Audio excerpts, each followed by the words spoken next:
Last time on Dragon Ball Z, Gohan, realizing that the nosy nuisance Videl would not be giving in anytime soon, made the commitment to begin training for the upcoming Tenkaichi Budokai per her ruthless demands. This also meant taking the champ's daughter under his wing for flying lessons, as he gave her his word to be her instructor if she promised to keep his Super Sentai shenanigans a secret. What followed was a massive wake-up call for the young son Gohan, as he quickly realized that Videl was not only a genuine talent in the realm of martial arts, but his own brother son Goten was a force unable to be ignored as well, with the young fighter revealing during his private lessons with his brother that he had a supersized secret himself, and if Gohan wasn't serious and diligent in his own training, the new generation was poised to take over the top spot in rapid fashion. But Gohan wasn't the only Saiyan in for a surprise, as Vegeta too was caught off guard by the rapid progress of the newest generation of Saiyan Zoomers after witnessing his own progeny turn Super Saiyan during their elevated gravity training. Even though he was a seasoned warrior with many battles under his belt, the power present in his son's punches promptly pushed the prince back, leading him to accidentally clobber his own son with far more power than intended just to hold him back. Vegeta! Solidifying in the already cautious prince's mind that there is zero room for relaxation if he intends to maintain his mantle as the Earth's top dog. And it was in this fashion, with each of the Earth's greatest warriors training in their own way and for their own reasons, that the days passed until finally the Budokai was upon them. Hoping to avoid the needless suspicion that would come with all of them flying into the stadium at Mach 5, the squad all carpooled with Bulma and her company aircraft, chopping it up and reminiscing as they inched their way closer to the World Tournament stage. Of course, a major point of discussion was whether or not Son Goku would truly be making his appearance at the Budokai. But the other conversation harbored some gold as well, with one of my favorites being Chi-Chi chewing the fat with none other than the Cybermen's favorite body pillow, Lord Yamcha. Yamcha showed up in the carrier dripped head to toe in civilian gear, sports coat and slacks and all. Seeing this, Chi-Chi's like, "Hey Yamcha, you got hands, right? How come you're not trying your luck in the tournament this year?"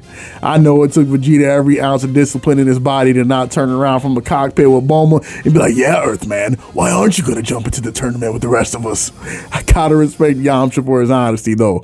The man absolutely refused to tell a tall one, immediately letting Chi-Chi know that his days of playing Karate Man are over and that he already knows beyond a shadow of a doubt how crazy they would have him looking if he donned that Kame uniform and stepped up to the concrete. He's more than comfortable sitting back in the stands with a tub of popcorn, getting reacquainted with his ex in the hopes that Pa ain't the only kitty he'll be seeing later that night. While Yamcha game plans his diabolical activities, Gohan speaks up to the rest of the peanut gallery and informs them that they should make a collective rule to not go Super Saiyan at this thing. Vegeta, who's been waiting years to flex his gains at this point, immediately starts staring daggers at Kakarot's Hellspawn like, "Hold your washed up horses there, buddy, and go back just a minute. What you mean no Super Saiyan?" Gohan and Bulma then begin to explain the reality that if they go out there and get on their blonde, have more fun type energy, they will immediately be recognized as the posse from the Cell games, and their lives of relative peace will get nuked permanently. Vegeta immediately fires back that he fails to see the problem. If that's the case, they just nuke everybody with cameras and the problem's over. Bulma makes another note in her handbook to go over with their couples counselor before telling Vegeta that it's not quite that simple and asking him to just get with the program.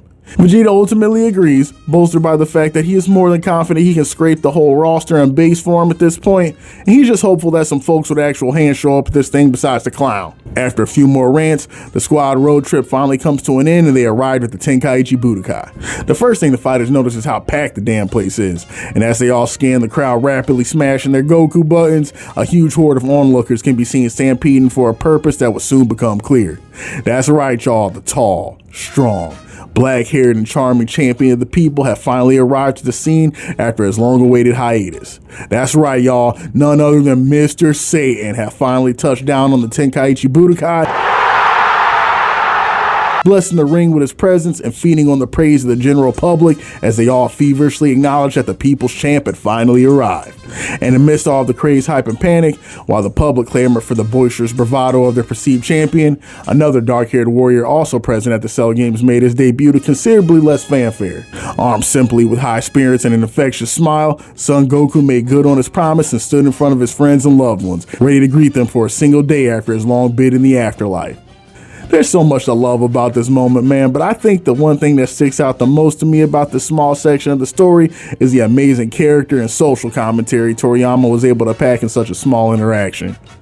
This moment does so much to juxtapose the two men and display to the audience just who exactly Hercule Satan and Son Goku are. Hercule, A braggadocious blowhard who feeds off the praise and cheers of the people, more than willing to take all of the money, clout, and accolades that come with outstanding success despite not doing a single thing to earn the spotlight. As opposed to Goku, a genuine warrior who sacrificed his life in an effort to protect the Earth from Cell, who was met with no fanfare outside of the tearful embrace of his loved ones and desires little else outside of that in a genuine test of his martial skill. Without outright saying anything to the audience, Toriyama set Satan and Son up as perfect foils to one another and also gave some real talk to reflect on, leaving readers to examine the real-life tragedy that actual heroics often occur off-screen by heroes who are unsung, while those in the public eye whom are more than happy to soak up that moment in the sun have little to actually do with the feats they're celebrated for. I'm really happy with how Toriyama and the animation team ease us into the Budokai rather than just immediately jumping directly into the hands.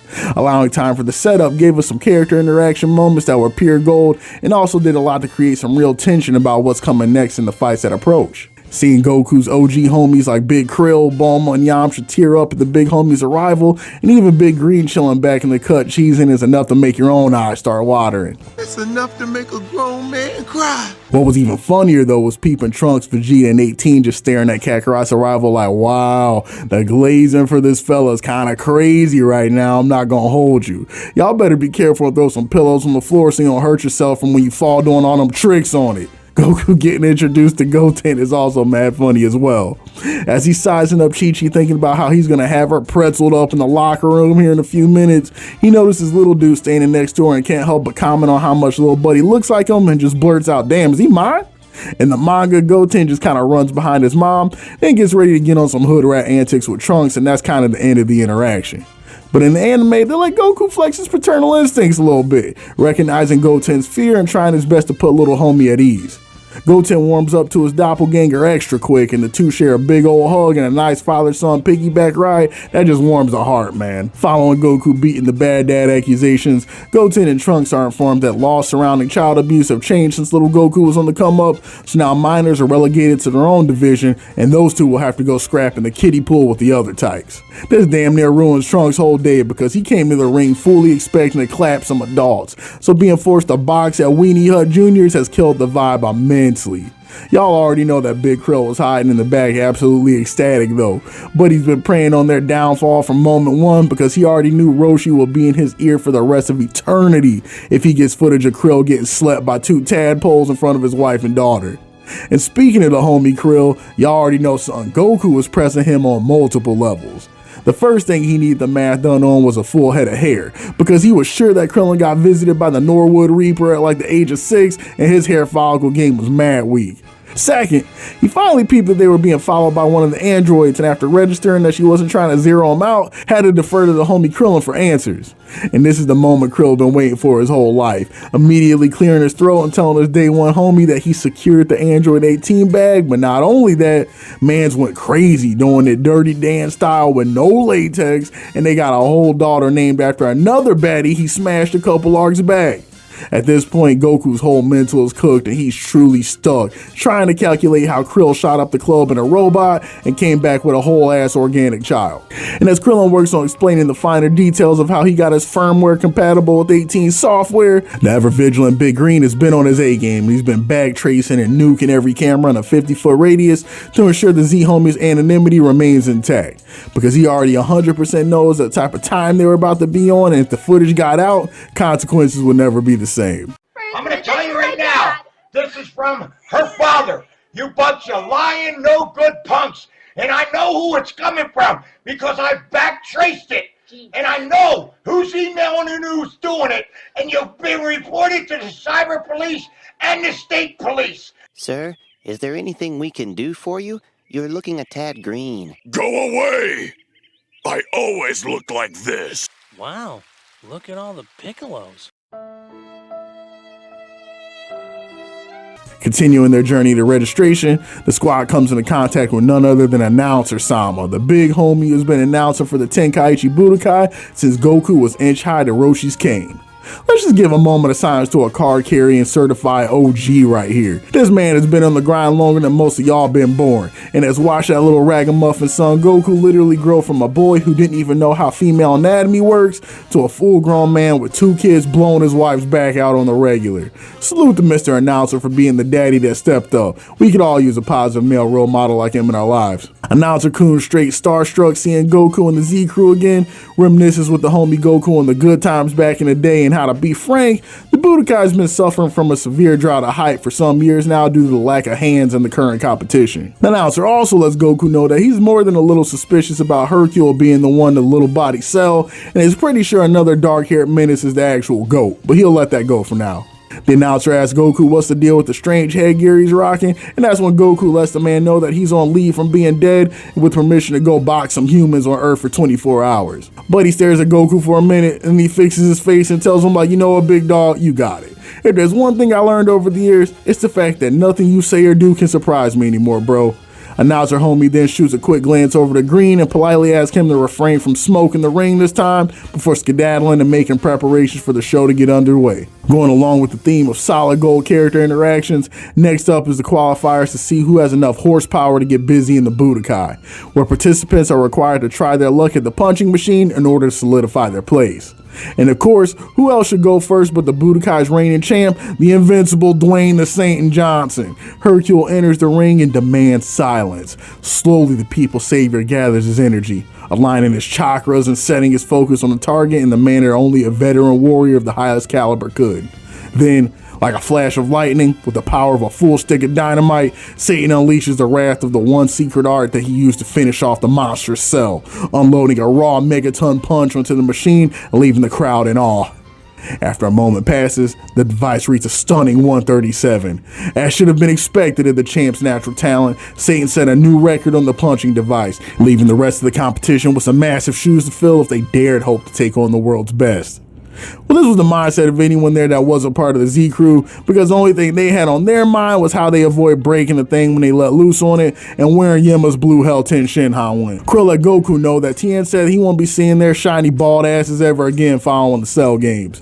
Now at first my thoughts were like, man, Tien mad cold-blooded going completely radio silent on all his homies he's known since those Crane School days. And then I started thinking back on the Cell Saga, where this man had to watch Vegeta Cell and damn near doom the Earth when he had the match won. One of his best friends placed the world on the edge of Armageddon for some robot box, had this man shooting Kikohos for 4 hours, watch his best friend literally sacrifice himself to save his life, and deal with getting beat within an inch of his life when the main villain decided he would just asexually reproduce some miniature copies and put him through arguably the worst day of his life. When all those intrusive thoughts started flooding in, best believe I changed my tune and prayed for Ten Shinhan to have a blessed day after making out the trenches. There's just so many things cool about this little puncher machine side quest before the tournament. Not only is it comedic watching how each of the individual members of the Z Squad approach the mandatory tournament gimmick, but it really puts into perspective just how overpowered these kung fu connoisseurs are when stacked up against traditional human competition. Mr. Satan got a 137, which is considered insane within the competition standards, to the point where his score was the record from which the rest of them were being measured. Lifelong trained athletes were coming in and punching in the 90s to low 100s, and they were considered absolute animals by the tournament staff as well as by their spectating competition. Now contrast this with the first of the Z Crew who approaches the machine, none other than 18 the Stallion. Now by this point, we all know 18 got that dog in her. She gave Vegeta just off his Super Saiyan transformation 2 compound fractures, and the dude's free throw arm ain't been the same since. She got future Trunks having flashbacks and night terrors to this day. But to keep it a buck, by this point in the story, she is absolutely not the strongest out the lineup anymore. And even after being warned by her hubby not to blow their cover and barely putting her mitts on the machine, this woman scored a 774 off of a love tap. Before stepping up to the plate, 18 had hella jobbers plotting on those apple bottoms, but you already know the tune changed immensely once they peeped the Amazon strength. Thinking the machine was broken, the TOs recalibrate the device and they're like, alright She-Hulk, try that mess again. And even then, with the lightest touch she could muster, she was still hitting for an easy 193. And this was the tail of the tape with the whole cast. Krill coming in with a quick 203, Piccolo with a 210, and funnily enough, Goku coming in with the lowest out of the bunch at a 188. Hilarious to think when you're aware of the level of dog that's possessed Goku by this point, but I also like to think of it as a quick nod to the homie's level of ki control. Despite the fact that this dude could commit to a light sneeze and tear the face off of most normal civilians walking around, Brody is so well trained by this point in the story that raising and lowering his power level at will is light work, as evidenced by his performance in the punching bag. But the best saved himself for last, with Vegeta bringing up the rear and absolutely refusing to pull his punches, quite literally in this case. But he tightened up his fist, cocked one Mickey Mouse glove back, and boom, the new machine they just bought with the worst of intentions, completely blowing the thing apart, leaving the Z homie's face palm and the rest of the crowd in utter shock at the demonic display of strength they just witnessed. Seconds after the Prince of All Punch's inexplicable display of power, Gohan tried starting random small talk with Videl about her flying progress, when she stopped him quick and had him rewind the tape, asking him if he just peeped what the dude in the blue onesie just did, and if so, why in Satan's name is he not bugging the way she is right now? And right here, on the cusp of the Young Satan's blown cover, is where we'll call it. Here we are, homies, at the start of the Tenkaichi Budokai and the beginning of a significant turning point in the Buu Saga. As much as I was a fan of Gohan's slice of life shenanigans, all things must come to an end. What surprises will the Budokai have in store for our reunited Z Warriors? Guess we'll have to tune in and find out. Be easy, y'all, and catch you again in the next video.